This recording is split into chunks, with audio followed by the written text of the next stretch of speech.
duvara sarılacak, davamız kapanacak. Ruhun teslim olacak, sen biat edeceksin. Ya bu savaş devam eder, ömür boyu böyle sürer. İkimizden biri biter, sen biat edeceksin.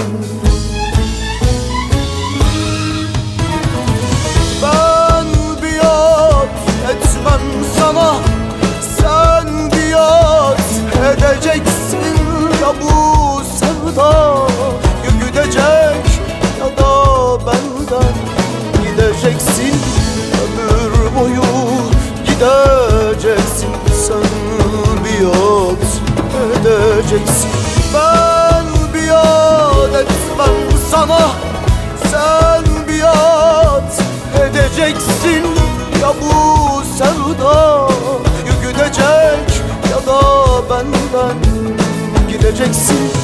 Ömür boyu gideceksin, sen biat edeceksin. Sen biat edeceksin. Öyle kolay mı yarım bırakmak her şeyi?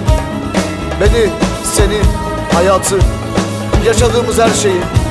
Adım adım aklıma geliyor yaşadıklarımız, göz göze bakışlarımız. Bu inat, bu gurur neden?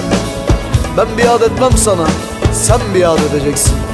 Ya bu sevdayı güdecek ya da benden gideceksin. Ömür boyu gideceksin, ömür boyu gideceksin. Bu mevzu kolay kapanmaz, arayı kimse bulamaz.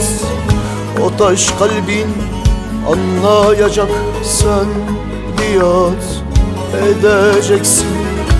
Ya bu savaş devam eder, ömür boyu böyle sürer.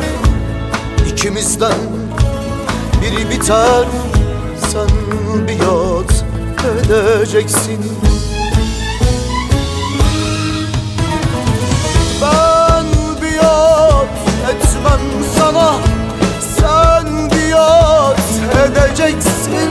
Ya bu sevda gidecek ya da benden gideceksin.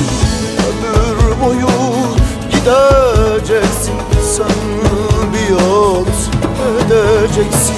Ben biat etmem sana, sen biat edeceksin.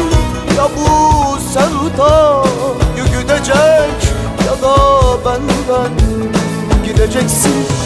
Ömür boyu gideceksin, sen biat edeceksin.